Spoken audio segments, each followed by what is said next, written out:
excuse me while I pull out a death of the author argument here. It doesn't matter what George Lucas thinks. It doesn't matter what Disney thinks. What matters is the American audience that watched it. And America is in the middle of a massive material shift that is pulling the rug out of everyone. First step is to look back to the early 70s. Following the Vietnam War, America was in a bind. No one wanted to go to war over a country that no normal American had ever heard of for a reason that no American understood. So we changed tactics. Instead of trying to go in guns blazing, the US would give whatever weapons to whatever anti-communist paramilitary groups existed out there in the Third World, in order to make sure that Soviet-backed communist elements couldn't succeed. Of course, it was more complicated than that, but where Star Wars comes in is with Luke and Leia. Now, if you're a basic bitch, you focus on Leia's gender.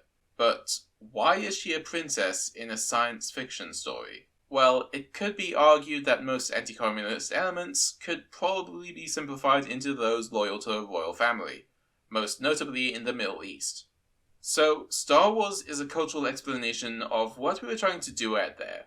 A farm boy and a princess were both trying to fight against an encroaching evil empire, and to do that, they needed weapons. American weapons. This worked in America, and Star Wars captured the cultural zeitgeist in many ways that other projects simply couldn't. And then, in 1991, the Soviet Union popped. America and its allies partied alongside their old enemies, uniting the entire world together for the first time in history. As the party started to wane, though, people started asking questions. America was now the premier world power, and they had no answers about what to do next outside of just spreading democracy. So now the rebels turned their attention to us. This was the environment that the prequel trilogy was made in, where the questions of where do we go from here really started to settle into the Pax Americana is going to end one day. And it was going to end by the peaceful republic's fall to the dark side through war and subterfuge.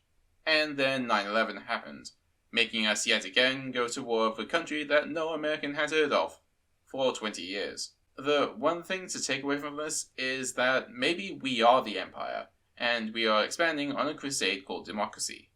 We were anyway, before the democracy we had been building it for 20 years in Afghanistan fell in less than a day.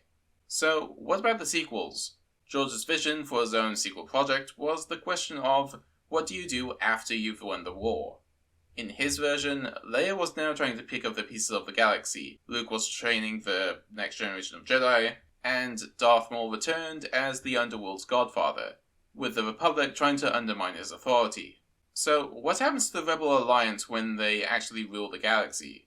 Because, for the sequels, they've genuinely failed, to the extent that Luke lost his faith in that system that he had created. So, if democracy has its limits, then why are we still in the Middle East?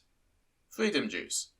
Hydrocarbons are what enables an industrial society, with transport, medicine, electricity, and fertilizer, which is the reason we can even have 8 billion people in the first place. And if the supply of freedom juice gets cut off for any reason, like a revolution, then those standards of living get cut off and everyone starts panicking.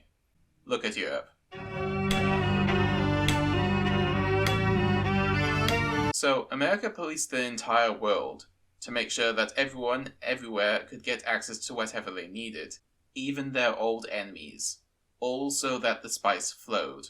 After the Soviet collapse in the 90s, Americans continuously voted for the candidate who prioritized America, but America couldn't get out of the Middle East, not while oil was pouring out of it.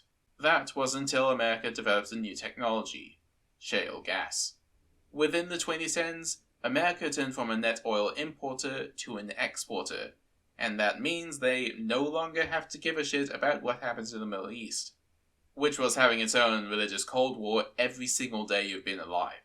In Star Wars, the general economic system is that the galaxy takes the raw materials from the Outer Rim and transfers them to the galactic core, and the galactic core provides supplies to the Outer Rim.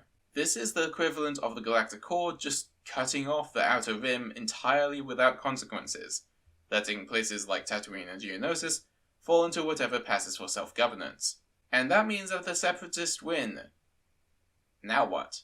But what happened the next day? How will they effectively reorganize life? I think this is the great failure of the left today.